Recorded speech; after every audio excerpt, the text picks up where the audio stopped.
তোমাকে আমরা বিদায় দিতে আসি নাই এখানে।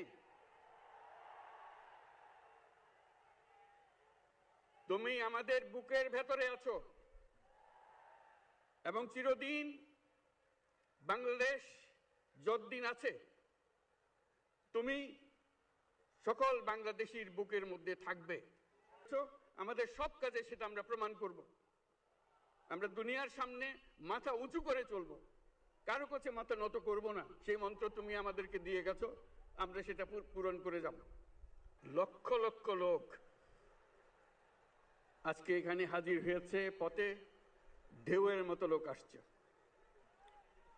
সারা বাংলাদেশ জুড়ে কোটি কোটি মানুষ আজকে এই মুহূর্তের জন্য অপেক্ষা করছে।